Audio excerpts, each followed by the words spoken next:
உலக மக்கள் எல்லோருக்கும் வணக்கம்.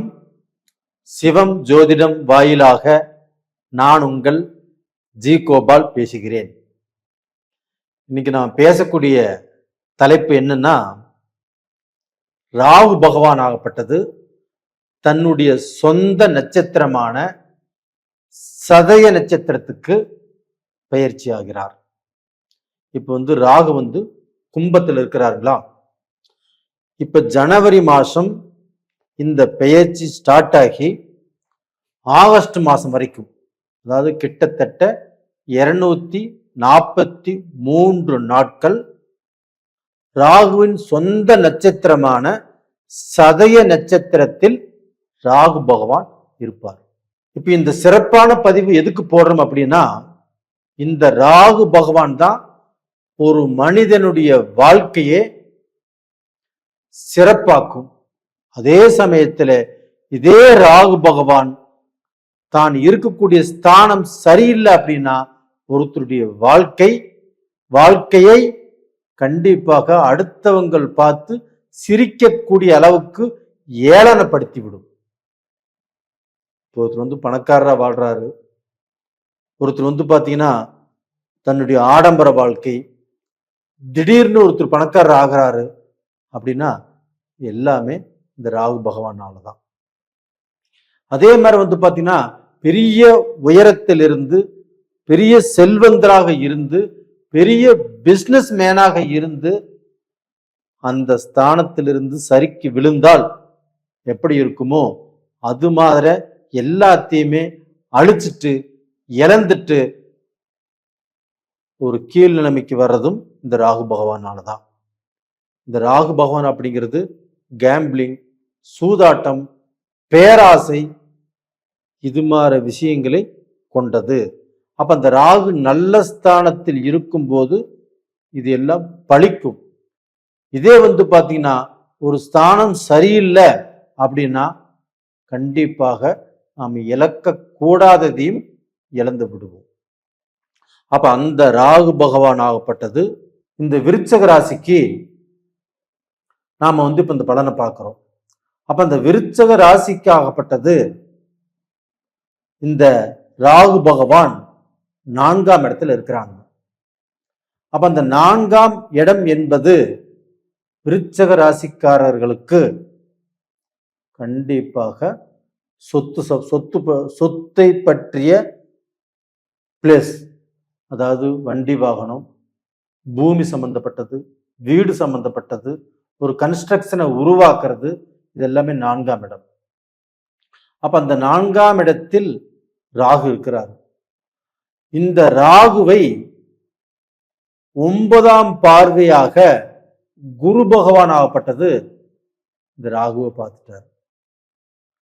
அப்ப பாத்தீங்கன்னா குரு ராகுவை பார்க்க குரு சண்டால யோகம் அப்படிங்கிறது உருவாகி இந்த ராகு பகவான் பாம்பு கிரகம் இல்லைங்களா, அதனுடைய விஷத்தன்மையை கக்கிட்டு கோதண்ட ராகுவாக மாறி தன்னுடைய நல்ல பலனை விருச்சக ராசிக்கு கொடுக்கவிருக்கிறார். அப்ப அந்த 4ஆம் இடத்தை அந்த குரு பார்க்கறதுனாலையும் அங்கே ராகு இருக்கிறதுனாலையும் கண்டிப்பாக இந்த விருச்சக ராசிக்காரங்களுக்கு ஒரு அற்புதமான பலனை கொடுக்க வைக்கிறார். அப்போ நீங்க வீட்டை இழந்திருந்தாலும், கடனுக்கோசரம் வீட்டை அடகு வைத்திருந்தாலும், இல்லை பாத்தீங்கன்னா நீங்க ஏதாவது பூமியை அடகு வச்சிருந்தாலும், இல்ல பூமியினால சிக்கல், கோர்ட்டு கச்சேரி பிரச்சனைகள் இருந்தாலும் இது எல்லாமே ஒரு தீர்வுக்கு வரும். அப்ப அந்த பிரச்சனையிலிருந்து நீங்க மொத்தமா ரிலீஸ் ஆக போறீங்க. அடகு வச்சிருந்தா அதை பாத்தீங்கன்னா மீட்டெடுக்க போறீங்க. அது போக ஜுவல்ஸ், வீட்டுக்குள்ள இருக்கக்கூடிய நகைகளை நீங்கள் அடகு வச்சிருந்தாலும் கண்டிப்பாக அந்த நகைகளையும் மீட்டெடுக்கக்கூடிய டைம் இப்போ உங்களுக்கு வந்தாச்சு. நம்ம நகையை புதுசா செஞ்சதோட சரி, ஒரு 3 மாசம் கழிச்சு கொண்டு வச்சோம், 2 வருஷம் ஆகுது, 3 வருஷம் ஆகுது, 5 வருஷம் ஆகுது, இன்னுமே அந்த நகையை நான் திருப்தியா போட்டு கூட அழகு பார்க்கல அப்படின்னு உங்கள் மனைவியுடைய வேதனை கண்டிப்பாக தீரும். அப்போ அது மாதிரி பார்த்தீங்கன்னா நீங்கள் அடகு வச்சது எல்லாத்தையுமே இப்போ திருப்பக்கூடிய காலம் வந்தாச்சு. அது போக பார்த்தீங்கன்னா நீங்கள் தூர பிரயாணம் போகணும், இல்லை பார்த்தீங்கன்னா உங்களுடைய கணவர் வெளிநாட்டில் இருக்கிறாங்க, மனைவி இந்தியாவில் இருக்கிறாங்க, இன்னைக்கு நாங்கள் எல்லாமே ஒன்று சேர்றதா இருக்கிறோம், நானும் ஃபாரின் போகிறதாக இருக்கிறேன், இந்த பீரியட்ல ஃபாரின் போகலாமா? தாராளமாக கணவனும் மனைவியும் ஒன்று சேர்ந்து ஒரு இடத்தில் இருக்கக்கூடிய வாய்ப்புகள் நல்லா இருக்குது. அது போக என்னுடைய பசங்களை நம்ம வெளிநாட்டில் போய் ஸ்கூலில் சேர்த்துறதா இருக்கிறோம், அப்படி சேர்த்தலாமா? தாராளமாக சேர்த்தலாம். அதற்குண்டான டைம் இப்போ நடந்துட்டு இருக்குது. அது போக உங்களுக்கு அந்த ஜனவரி மாதத்துக்கு மேலே உங்களுக்கு அந்த செவ்வாய் பகவான் உச்சமாகிறார். அப்ப அந்த செவ்வாய் உச்சமாகும் போது உங்களுடைய ராசிநாதன் செவ்வாய், அந்த செவ்வாய் பகவான் உங்களுக்கு ராசிக்கு 3ஆம் இடத்தில் உச்சமாகும் போது நீங்கள் எண்ணியது, நீங்க எடுத்த காரியம் சிறப்பாக நடக்கும். அப்போ உங்களுடைய கற்பனைகள் பலிக்கும், தன் ஆசைப்பட்டது நடக்கும். தைரியமாக நீங்கள் முயற்சி செய்யுங்க, கண்டிப்பா ஃபாரின் போகலாம்.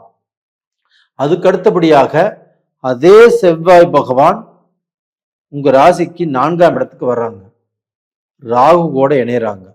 எப்பவுமே ராகுக்கும் செவ்வாய்க்கும் ஆகாது. ஆனா அதே சமயத்துல அந்த ராகுவும் செவ்வாயும் இணையும் போது கண்டிப்பாக வாங்குற இடத்துல பிரச்சனை, நம்ம ஹெல்த்துக்கு பிரச்சனை, நம்ம திங்க் பண்றதுல பிரச்சனை, நம்ம உடல் ரீதியான மருத்துவ செலவுகள், இது எல்லாமே கொடுக்கும். ஆனா இப்ப அது கொடுக்குமா அப்படின்னா கண்டிப்பாக கொடுக்காது. அந்த குரு பகவான் ஆகப்பட்டது அந்த ராகுவையும் பார்க்கிறாங்க, அதே சமயத்துல அந்த செவ்வாயையும் அந்த குரு பகவான் பார்த்து குரு மங்கள யோகத்தை அந்த செவ்வாய் பகவானுக்கு கொடுக்குறாங்க.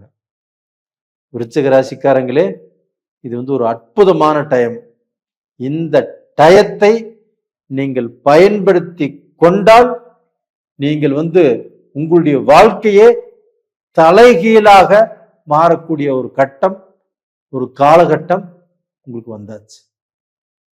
அப்ப டோட்டலா பார்த்தீங்கன்னா இந்த குரு பகவான் உங்களுக்கு நல்லது செய்யறாரு, அந்த ராகு பகவானும் நல்லது செய்யறாரு, உங்களுடைய ராசிநாதனும் உச்சமடைஞ்சு நல்லது செய்யறாரு.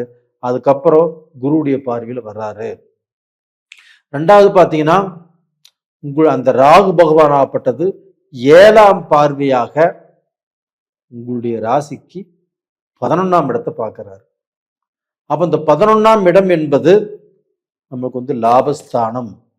அப்ப தன்னுடைய வாழ்க்கையில நம்ம செய்யக்கூடிய வேலையிலும் சரி, நம்ம செய்யக்கூடிய பிசினஸ்லயும் சரி, ஏதாவது ரூபத்துல நம்ம ஒரு படி மேல வருவதற்குத்தான் அந்த தொழில் ஸ்ட்ராங் ஆகும், அந்த தொழில்ல லாபம் சம்பாதிப்போம், அந்த வேலையிலையுமே ஒரு இடத்துல டென்ஷன் ப்ரெஷராக இருந்தாலும் இடம் மாறி போவதற்குண்டான வாய்ப்புகள் கிடைக்கும்.